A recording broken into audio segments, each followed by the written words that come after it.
Hello বন্ধুরা, welcome to my bright computer technology চ্যানেলে আপনাদের সবাইকে অভিনন্দন। আজ আমি আপনাদের সামনে একটি ডেস্কটপ সংক্রান্ত সেটিং নিয়ে হাজির হলাম। এই যে কম্পিউটারে যে স্ক্রিনটা দেখতে পাচ্ছেন সেটি হচ্ছে ডেস্কটপ। এখানে আমরা অনেক সময় বলে থাকি এটা কম্পিউটারের মনিটরের স্ক্রিন, আসলে কম্পিউটারের ভাষায় এটা হচ্ছে ডেস্কটপ। এই ডেস্কটপের কিছু সেটিং আছে, যে সেটিংগুলো আমরা যদি না জানি তাহলে আমাদের মনে হয় উইন্ডোজ মনে হয় ঠিক নাই। তো এই ডেস্কটপ সেটিংটা খুবই গুরুত্বপূর্ণ বলে আমি মনে করি। দেখেন, এখানে ডেস্কটপের রাইট বাটন মাউসের রাইট বাটন ক্লিক করে যে পপ আপ মেনুটি আসছে, এখানে view, short by, refresh, paste, এই যেগুলো আছে এই ভিউয়ের মধ্যে আছে যেমন large icon, medium icon, small icon. এইগুলা এই যে আইকনগুলো আছে এই আইকনগুলোর এখানে শো করতেছে। আমরা কিভাবে আইকনটার সাইজটা রাখবো সেইগুলো দেখি। এরপরে auto arrange icon, alignment icon to grid, তারপরে শো ডেস্কটপ আইকন, এরপরে আছে শো ডেস্কটপ গ্যাজেট। তো এই যে জিনিসগুলো আছে এইগুলা আমরা যদি সেটিং সম্বন্ধে জানা থাকে আসলে এইগুলো কি, তাহলে কিন্তু আমাদের কম্পিউটার বুঝতে সহজ হয়।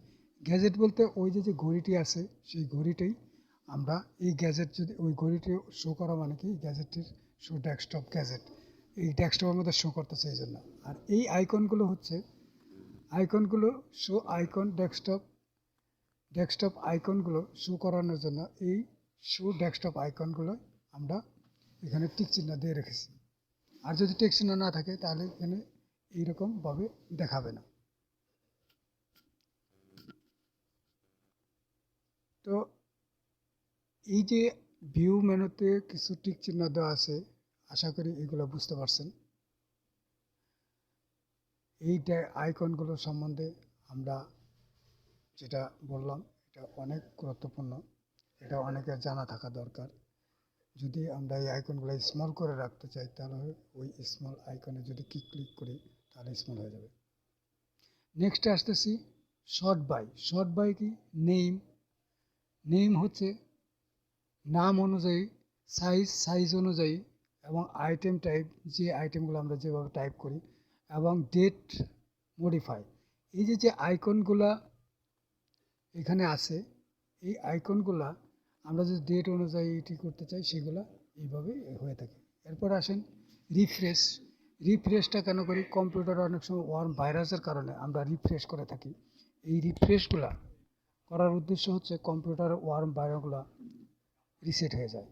পেস্ট কপি, এই যে ধরেন আমাদের একটা ডকুমেন্টস আছে, এই ডকুমেন্টস যদি আমরা কপি করতে চাই তাহলে আমরা সেই কপিটা আমরা এই পেস্টের মাধ্যমে এই ডেস্কটপে করতে পারি, সেই জন্য পেস্ট আসে। যদি কপি করার কমান্ড দেওয়া থাকে তাহলে এটা আসে। এরপরে এখানে আরও কিছু অপশন আছে যে অপশনগুলো খুবই গুরুত্বপূর্ণ। তো এই অপশনগুলা আপনারা অবশ্যই বুঝে কাজ করার চেষ্টা করবেন। যেমন এই যে গ্রাফিক্স অপশনে আপনি দেখবেন যে গ্রাফিক্সের কিছু সেটিং থাকে, সেই সেটিংগুলো আমরা কিভাবে রাখবো, কিভাবে করব, কিভাবে করলে আমাদের ভালো হবে সেগুলোর ব্যাপারটা।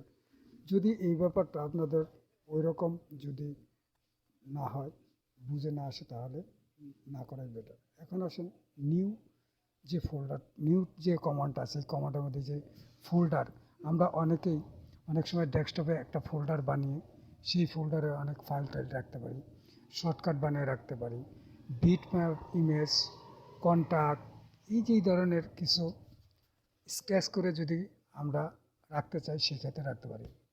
তবে এইগুলোর মধ্যে এখন একটি গুরুত্বপূর্ণ কথা বলবো, সেটা হচ্ছে টেক্সট। আমাদের যে টেক্সট ডকুমেন্ট আছে, এই টেক্সট ডকুমেন্ট দিয়ে আমরা অনেক সময় এই ডকুমেন্টের মাধ্যমে এটা আমরা কম্পিউটারের ডেস্কটপের মধ্যে নিয়ে আমরা এখানে কোনো কিছু নোট করে রাখতে পারি, এটাকে নোটপ্যাডও বলে। এটা হচ্ছে কম্পিউটার নোটপ্যাড। আমরা কম্পিউটারে কোনো কাজ করতে গেলে অনেক সময় নোটপ্যাড আকারে এই কাজ করে থাকি। যেমন ধরেন এই যে নোটপ্যাডটি আমি ক্রিয়েট করলাম, এখন এটা ওপেন করব। ওপেন করে তারপরে এখানে যদি কিছু লিখি, এরকম লিখলাম, লিখে যদি সেভ দিই তাহলে এটা সেভ হয়ে থাকবে। পরবর্তীতে যদি আমার দরকার পড়ে এখান থেকে দেখে আমি কাজ করে নিতে পারি। তো এই সেটিংগুলো আসলে অনেকের জানা আছে, অনেকের জানা নেই। বিশেষ করে নতুন ইউজার যারা, তাদের জন্য এটা খুবই গুরুত্বপূর্ণ একটা বিষয়। এই বিষয়গুলো তাদের জানা দরকার। এখন আসেন স্ক্রিন রেজুলেশন। স্ক্রিন রেজুলেশনটা কি? স্ক্রিন রেজুলেশন এই যে আমাদের ডেস্কটপটা আছে, এই ডেস্কটপের মধ্যে যে স্ক্রিনটা আমরা কি রেজুলেশনে রাখবো সেই রেজুলেশনটা এখান থেকে ফিক্স করে দিতে পারি। এরপর আসেন গ্যাজেট।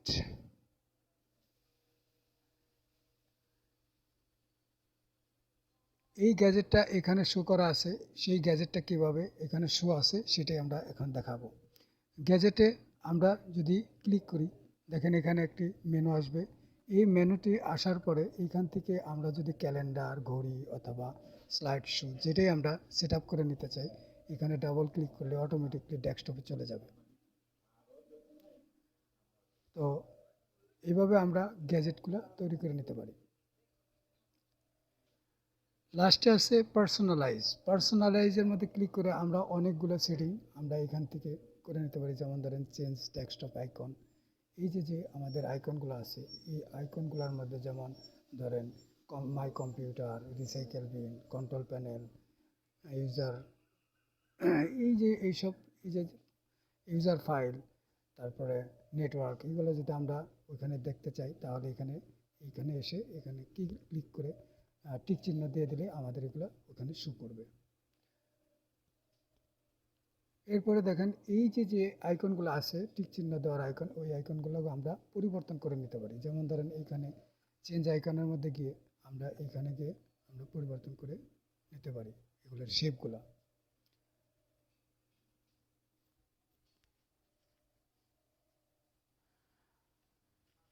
এখন আসেন আমরা নাম্বার 2তে এই কন্ট্রোল প্যানেলের মানে পার্সোনালাইজের নাম্বার 2তে গিয়ে আমরা দেখি change mouse pointer.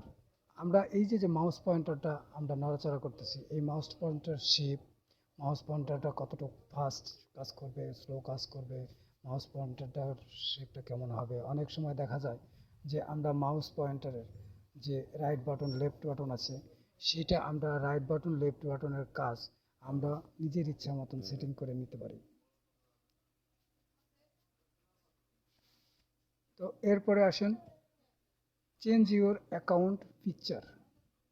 Change your account পিকচারের মধ্যে আমরা যদি দেখি এই যে এখানে একটা পিকচার আছে, এই পিকচারটা যদি আমাদের নিজেরটাও দেওয়া যায় অথবা কম্পিউটার থেকেও যদি কোনো পিকচার চেঞ্জ করতে চাই, তাহলে আমরা এই চেঞ্জ ইউর অ্যাকাউন্ট পিকচার থেকে করে নিতে পারি। এরপরে আসেন ডিসপ্লে। ডিসপ্লেতে আমরা কি করি, ডিসপ্লেতে ওই যে রেজুলেশনের যে জিনিসটা দেখলাম সেটাও করা যাবে। এখানে আরও কিছু কমান্ড আছে, যেমন এই রেজুলেশন অপশনটা এরকম, আমরা ওইভাবে রেজুলেশনেতে আসতে পারি। তাছাড়াও পার্সোনালাইজে যে এইভাবে ডিসপ্লেতে এসেও আমরা সেটিং করে নিতে পারি। এরপরে আমরা যত ধরনের কাজ আছে এখানে অপশন দেখে দেখে যদি কাজ করি তাহলে হবে। অ্যাডজাস্ট ক্লিয়ার টেক্সট, এই যেখানে টেক্সটের যে শেপগুলো আছে, টেক্সটের যে ধরনগুলো আছে, সেগুলোর যদি আমরা কাজ করে নিতে চাই, সেগুলো যদি পরিবর্তন করে নিয়ে কী কোয়ালিটির হবে, কেমন হবে সেটা করতে চাই, তাও করতে পারি। Set custom text size DP, এই প্রত্যেকটা সেটিংয়ের ব্যাপারে এইখান থেকে আমরা এই টেক্সট সম্বন্ধে, টেক্সটের ধরন, টেক্সটের আকার, এগুলো আমরা নিজেরাই কাস্টমাইজ করে নিতে পারি। পার্সোনালাইজে আমরা গিয়ে আরও কিছু কাজ করে নিতে পারি। যেমন ধরেন আমাদের যে স্টার্ট মেনু আছে, এই স্টার্ট মেনুতে এই যে স্টার্ট মেনুর এখানে যে একটা ঘর দেখা যাচ্ছে, এখানে যদি আপনি ক্লিক থাকে তাহলে এটা টাস্ক বার লক। তার মানে এখানে যদি ক্লিক করে দেই তাহলে আমাদের টাস্ক বারটি লক হয়ে গেল। এই লকটি যদি আমরা দিয়ে রাখি তাহলে আমাদের জন্য ভালো। অনেক সময় টাস্ক বার দেখা যায় মাউস চিপির কারণে, প্রেস করে টান দেওয়ার কারণে অনেক সময় ডিস্টেন্স হয়ে যায়। এখন এই টাস্ক বারটি নিচে আসে, এই জন্য দেখেন এখানে নিচে বটম সিলেক্ট করা আছে। তো এখন যদি আমরা এই টাস্ক বারের আরও কিছু কাজ করতে চাই, এই সেটিং অনুযায়ী আমরা করে নিয়ে অবশ্যই এই জিনিসগুলো আমরা সেটিং করে নিতে পারি। তো এখন আপনাদের সামনে আমি একটি গুরুত্বপূর্ণ জিনিস দেখাবো। সেই জিনিসটা হচ্ছে যে আমরা যে টাস্ক বারটি দেখলাম, এই টাস্ক বারটি যদি লক করা না থাকে, সেই ক্ষেত্রে আমরা টাস্ক বারের এই লকগুলো না থাকার কারণে আমার টাস্ক বার মুভ করে, সেই জন্য আমরা টাস্ক বারটি কীভাবেই করবো। যেমন এই মাউস দিয়ে আমি উপরে নিয়ে আসলাম, নিয়ে আসার পরে এখন টাস্ক বারটি লক ছিল না বলেই ওখানে নেওয়া সম্ভব হচ্ছে। আবার ওইখান থেকে নিচে নিয়ে আসলাম, এখন দেখেন টাস্ক বারটি লক করে দিলাম। লক করার পরে আবার প্রপার্টিসে গিয়ে যদি আমি এখন এই টাস্ক বারটি টপে দিই তাহলে এই টপে চলে গেল। আবার যদি দেখেন এখানে টাস্ক বারের মাউস পয়েন্টারটা রেখে আবার রাইট বাটন এখন ক্লিক করে আমি রাইট বাটন ক্লিক করে প্রপার্টিসে গিয়ে আবার সেম ওইখানে টাস্ক লোকেশন অন স্ক্রিনের ওইখানে গিয়ে আমি বটম সিলেক্ট করে দিই। আপনি রাইট লেফট যেখানেই দেন সেখানে দিয়েই আপনি সিলেক্ট করে দিয়ে অ্যাপ্লাই ওকে দেবেন। ওকে দিলেই আপনার এই টাস্ক বারটি আবার এখানে চলে আসলো। তো এইভাবে আমরা টাস্ক বারের সেটিংগুলো করে নিতে পারি। অনেক সময় টাস্ক বার লক থাকাটাই বেটার। অনেক সময় টাস্ক বার লক না থাকলে অনেক নতুন ইউজার দেখা যায় যে টাস্ক বারে এখানে কম্পিউটারের মাউস চিপে ধরে উপরের দিকে টান দিয়ে টাস্ক বার চলে যায়। তো টাস্ক বার চলে যাওয়ার কারণে এইসব জিনিস যখন আমাদের হয় তখন আমরা মনে করি আমাদের যেন কম্পিউটারের কত বড় সমস্যা হয়ে গেছে। আসলে এগুলো কম্পিউটার সমস্যা নেই। যদি আমার এই টিপসগুলো আপনার ভালো লাগে, যদি মনে হয় যে আমার টিপসটি আপনাদের উপকার আসছে, তাহলে আমার চ্যানেলে আপনারা লাইক করবেন, শেয়ার করবেন, আর চ্যানেলটি সাবস্ক্রাইব করে দেবেন। যদি আপনাদের কোনো প্রশ্ন থাকে মনের মধ্যে যে এরকম টিপস আমাদের দরকার, তাহলে কমেন্ট করে জানাবেন। পরবর্তীতে আমরা আপনাদের কথা অনুযায়ী সেই ভিডিও তৈরি করার চেষ্টা করব। আমাদের টিউটোরিয়ালের মধ্যে আপনাদের কোনো ফেক কোনো ল্যাঙ্গুয়েজ কোনো অপশন নাই যেখানে আমরা আপনাদের বলবো আর সেটা করবেন হবে না, তা না। এখানে আমরা রিয়েল ট্রেনিং যেগুলো করাই সেইভাবে আমরা এগুলো করার চেষ্টা করি। সবাইকে আমাদের এই ব্রাইট কম্পিউটার টেকনোলজি চ্যানেলের পক্ষ থেকে ধন্যবাদ।